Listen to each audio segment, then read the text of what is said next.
শিক্ষারত্ন অসীম বিশ্বাসের অবসর লগ্নে মানুষের ঢল। শিক্ষকতার জীবনে দেখেছেন নানান চড়াই উতরাই, চ্যালেঞ্জ নিয়ে সফলও হয়েছেন তিনি। প্রধান শিক্ষক হিসাবে ২৭ বছরের শিক্ষকতা করেছেন, তরণীপুরে ২২ বছর। গত বৃহস্পতিবার অবসর গ্রহণ করলেন শিক্ষারত্ন প্রাপ্ত অসীম বিশ্বাস। বিদ্যালয়ে করেছেন লাইব্রেরি রুম, প্রার্থনা কক্ষ, ডাইনিং হল, এমনকি এটিএম, ওয়াটার মেশিনও। পেয়েছেন শিশুমিত্র, নির্মল বিদ্যালয়ের মতো পুরস্কার। নিজেও পেয়েছেন শিক্ষারত্ন পুরস্কার ২০১৯ সালে। তরণীপুর সংখ্যালঘু আর শিক্ষায় পিছিয়ে পড়া মানুষের বাস, এমনই বিদ্যালয়ে একাধিক শিক্ষার্থী ও শিক্ষাক্ষেত্রে জেলা স্তর পর্যন্ত পৌঁছিয়েছেন। বর্ণময় শিক্ষকতার জীবনের অবসানে উপস্থিত ছিলেন নৈহাটি, বারাসাত, গাইঘাটা, বনগাঁ, বসিরহাট, স্বরূপনগর এলাকার বিভিন্ন শিক্ষক শিক্ষিকাগণ, বেঙ্গল এডুকেশন ডেভেলপমেন্ট ফাউন্ডেশনের ব্যক্তিগণ। সামাজিক কাজেও তিনি এগিয়েছেন প্রতিটি ট্রান্স অফ ইন্ডিয়ার সাথে যুক্ত হয়ে। সেই সূত্র ধরেই শিক্ষার আলোচনার জন্য বাংলার বিভিন্ন প্রান্তে ছুটে গেছেন। কাজ করেছেন বেঙ্গল এডুকেশনাল ডেভেলপমেন্ট ফাউন্ডেশনের মতো সংস্থার সাথে গুরুত্বপূর্ণ দায়িত্ব নিয়ে। শিক্ষকতার জীবনের সূচনা ৬ এপ্রিল ১৯৮৪, অবসান ঘটল ২৯ ফেব্রুয়ারি ২০২৪। প্রায় ৪০ বছর, ২৯ বছর ১০ মাস ২৪ দিন শিক্ষকতার প্রাথমিক বিদ্যালয়ের জীবন।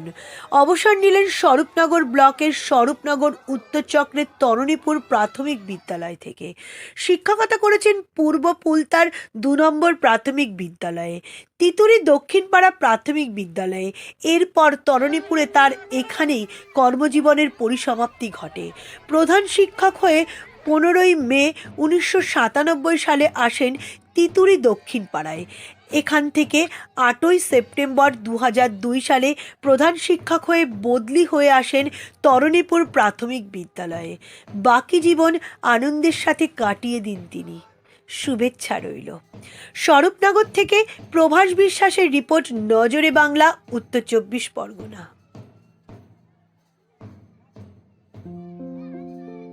এই সুন্দর মুহূর্ত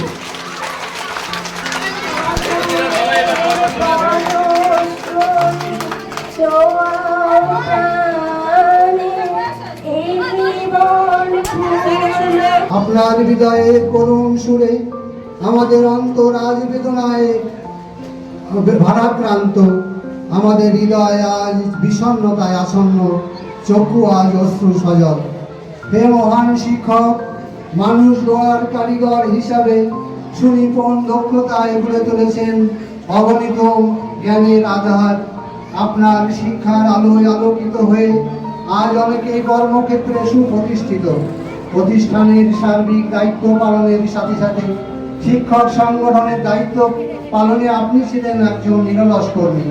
আপনার কর্ম প্রচেষ্টা, কর্তব্যনিষ্ঠা এবং উন্নত চিন্তা ভাবনা প্রতিষ্ঠানের সার্বিক বিকাশকে সমৃদ্ধ করেছে। আপনার আন্তরিকতা, অকৃত্রিম ভালোবাসা ও জীবন আদর্শ আমাদের আলোক পত্রিকা হিসাবে পর্দা খাবে। আপনার স্নেহময় অকৃত্রিম ভালোবাসা ও পিতৃসম শাসন আমাদের স্মৃতিপটে চিরজাগরুক হয়ে থাকবে। কালের নিয়মে সবাইকে এক সময় কর্মজীবন থেকে অবসর নিতে হয়। আমাদের যেতে না দেওয়ার আকুলতা সত্ত্বেও যেতে দিতে হয় তবু। কবির ভাষায় তাই আমি স্মরণ করি, যেতে নাই দিব হয় তবুও যেতে দিতে হয়, তবু চলে যায়, চলিতেছে এমনি অনাদিকাল হতে।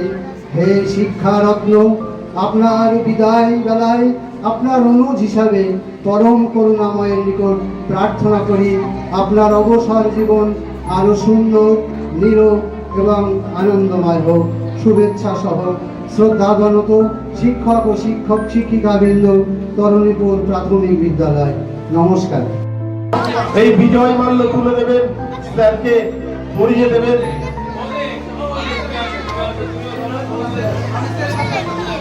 আসলে একজন বক্তা তার বক্তব্যের মধ্যে বলছিলেন যে আজকে যেন বিবাহ বার্ষিকী হচ্ছে, তা আমরা সুন্দর পরিবেশে পেয়েছি দুজনকে। বৌদিকে বলবো গলাটায় হাত দেওয়ার জন্য। একজনের সবাই অসীম কুমার বিশ্বাস, সহধর্মিনী ম্যাডাম বনানী বিশ্বাস, ছেলে অর্ণব। আমরা এক পরিবার, এই বৃহত্তর পরিবারের আমরা সকলেই সদস্য, অসীম বাবুর পরিবারের সদস্য আমরা। আমরা মানুষ করি, আমরা স্বপ্ন দেখাই আগামী ভারতকে, কিন্তু স্বপ্ন দেখাবে পশ্চিমবঙ্গ। আগামী ভারতকে কিন্তু আমরা এগিয়ে নিয়ে যাব। আবার পশ্চিমবাংলা আমরা বলি ভারত জগৎ সভায় শ্রেষ্ঠ আসন হবে এই অসীম বাবুদের হাত ধরে। গুরু দক্ষিণা গুরুকে জানাই প্রণাম, যার শুভ কামনা আমি এ সুর পেলাম, এ আমার গুরু দক্ষিণা।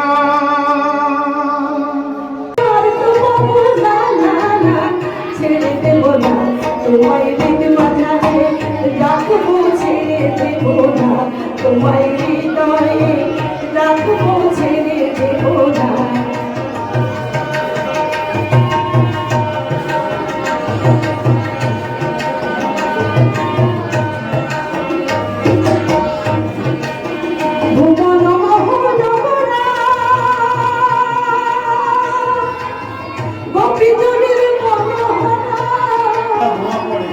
সমাজ বিরোধী।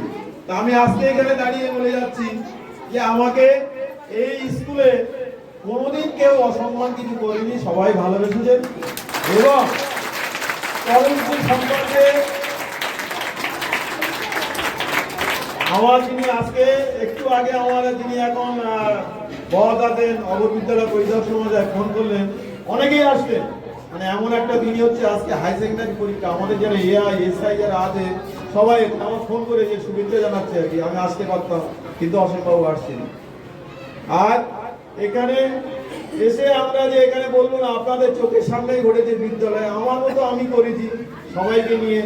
এখানে আপনাদের গ্রামের লোক সহযোগিতা পেয়েছি, অনেক জায়গায় দেখা যাচ্ছে বিল্ডিং।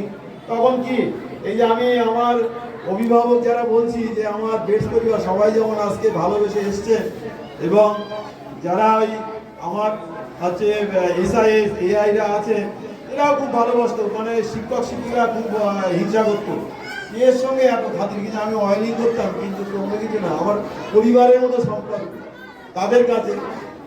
যখন এই বিদ্যালয়ে একটা টিনের চাল ছিল আমি বলছি না, তখন নন্দলাল ভট্টাচার্য হচ্ছে সভাপতি আমাদের জেলায়। এখন যেমন নারায়ণ গোস্বামী আছে আমাদের সেবননগরে, ওনার এক নাতি ছিল ইঞ্জিনিয়ার, তার নাম হচ্ছে নীলাদ্রি মুখার্জি।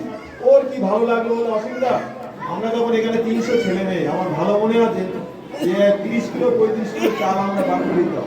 একটা অনুষ্ঠান বাড়ির মতো। আমার ভাবিরা চাচিরা যারা এসেছিল, মানে ওনাদের অনেক বকি, আমি হয়তো বকি আবার, কিন্তু পরেক্ষণে আবার হাসি মুখে কথা বলি। কারণ একটা শিক্ষা প্রতিষ্ঠানের প্রধান হতে গেলে অনেক কিছু করতে হয় সবাইকে।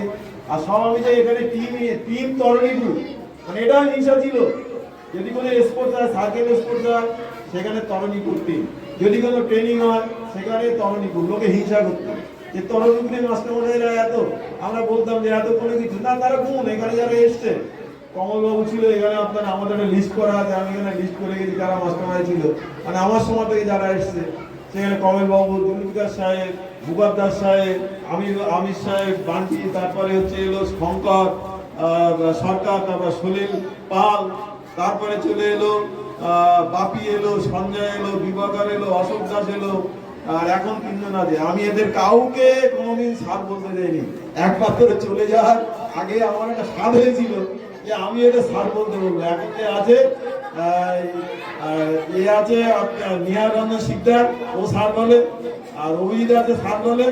আর হচ্ছে পায়েল, ও হচ্ছে ম্যাটারনিটি লিভ নিয়েছে, ও স্যার বলে। তাছাড়া এর আগে কাউকে। আমার একটা পরিবার, আমরা এখানে সত্যি পরিবার। জলপিকা যেটা বলছি, আমার দুঃখ নেই যে আজকে আমি রিটায়ারমেন্ট করছি। মানে আমি গর্ব করবো না যে আমার বেশ পরিবার আছে। এছাড়াও আমার একটা, যেটা আপনারা বলেননি, সেটা আমার সৌভাগ্য, যেটা শিক্ষারত্ন পেয়েছিলাম সেটা আপনাদের জন্য। এখানে এই স্কুলটা যে আপনাদের জন্য, এবং এই স্কুলে যে নির্মল বিদ্যালয় ছিল সেও আপনাদের জন্য, আমার ছেলে মেয়েদের জন্য, যারা প্রাপ্ত যে 2015 সালে পেয়েছিলাম। সেখানে ডিএম পুরস্কৃত করেছিল, আমাদের ডিআই সাহেব পুরস্কৃত করেছিল। তা এখানে যে টিম তরণীপুর যে মাস্টারমশাইরা এসছে, দীপিকা বলছিল একজন এক এক, ওই আমার পরিবার চালানো নিয়ে আমার কথা ছিল। সেখানে অনেক স্কুলে দেখেছি যে মারামারি হাতাহাতি বন্ধ হচ্ছে, এখানে কেউ বলতে পারবে না তরুণ স্কুলে কোনোদিন গন্ডগোল হয়েছে, কোনো হয়েছে, কেউ কোনোদিন বলতে পারবে না। সবাইকে সমানভাবে আমরা সেইভাবে একটা পরিবারের মতো আমরা এখানে চলেছি। যাই হোক, আমি আমার ছাত্রছাত্রী, আমার অভিভাবক অভিভাবিকা, যারা প্রাক্তন ছাত্রছাত্রীরা যে বর্তমান অনেকের হয়তো প্রকৃতি কিংবা হয়তো কুপদা হয়তো বেরিয়ে যেতে পারে সবসময় মানুষের, আর আমাদের যারা রান্নি আছে, গ্রামবাসী যারা আছে, অনেকের অনেক কিছু হয়তো বলেছি, সেটা আমি আমার তরফ থেকে আমি ক্ষমা চেয়ে নিচ্ছি। আর আপনারা আমার সঙ্গে যে খুব ভালো ব্যবহার করেছেন। আর একটা মনে পড়ছে, মানে আমার একজন এসআই এসেছিলেন, তিনি এআই আশুতোষ দাস, উনি বলছে অসীম স্বরূপনগরে এত গন্ডগোল হয়, এত স্কুলে মিটিং, তোমার স্কুলে গন্ডগোল হয় না? আমি না স্যার, আমার স্কুলে হয় না। উনি একদিন জুলফিকার সাহেব ছিলেন এখানে, ওই চাচিরা ভাবিরা রান্না করে গেছে ওই আলু দিয়ে মাছ, এই বাঙড়ের মাছ দিয়ে রান্না করেছি। উনি এত সুন্দর করে খেলেন, এত আর এখন যে এলেন, আর তোমার স্কুলে গন্ডগোল হয় না? না, আমার স্কুলে গন্ডগোল হবে কেন? আমার স্কুলে গন্ডগোল হবে না। তো বলছে না, শুনি তরণীপুর খারাপ জায়গা, খুব অমুক জায়গা। আমি না, হবে না, সে যতটুকু হয় ততটুকু আমরা, একটু হয়তো ক্ষোভ বিক্ষোভ থাকতে পারে। মিড ডে মিল এমন একটা জিনিস, খাওয়ার ব্যাপার। আপনারা অন্নপূর্ণা দেবীর নাম শুনেছেন, অন্নপূর্ণা দেবী সেখানে খাওয়ার দেবী। সেও যদি কেউ কাউকে খেতে দেয়, কার সন্তুষ্ট হবে? লবণটা হয়নি, কেউ বলবে যে এটা কম হয়েছে, ওটা কম হয়েছে, কাউকে খাওয়া নিয়ে সন্তুষ্ট করা যায় না। যাই হোক, আজকে অনুষ্ঠান হয়েছে, আমার মাস্টারমশাইরা যারা আছেন, আপনারা যারা আছেন, সবাই সহযোগিতা করেছেন। মানে আমার চোখে কোনো জল নেই। আমি বলেছিলাম বাড়ি থেকে যে আমি চোখে জল ফেলবো না, আপনারাও কেউ কাঁদবেন না, আমি আসবো আবার এখানে। আর যেটা বলছিলাম, প্রতিটি ট্রাস্ট অফ ইন্ডিয়া, যেটা হচ্ছে অমর্ত্য সেনের নাম, সেখানের সঙ্গে আমি জড়িত যে শিক্ষা আলোচনা সারা রাজ্যব্যাপী, সেটা আপনাদের সঙ্গে গল্প করে না, আমার মাস্টারমশাইরা যায়। আজকে কদিন আগে হলদিয়া ছিলাম, তার আগে কোচবিহার ছিলাম, বীরভূমে যায়, বিভিন্ন জায়গা, সারা ওয়েস্ট বেঙ্গল আমার। সেখানে কারা? মাস্টারমশাইদের ট্রেনিং দিতে হয়। জুলফিকার সাহেব জানে, যে বলছিল যে দাদা আমার জোর করে ইংরাজি আরবি করে যে পরিবেশে আরবি আছে, মাস্টারমশাই দিদিমণিদের। এটা আমার একজন মাস্টারমশাই কিছু এসেছিলেন আজকে, স্বপন নন্দী বলে, বলছে অসীম, আমার সৌভাগ্য যে আমি সেখানে গিয়ে মাস্টারমশাই ট্রেনিং দিয়ে, সেও এখানে মাস্টারমশাইদের ট্রেনিং দেয়। যাক, এই নিয়ে থাকবো, শিক্ষা নিয়ে থাকবো, আরো আপনাদের সঙ্গে আসবো, সময় দিতে পারবো।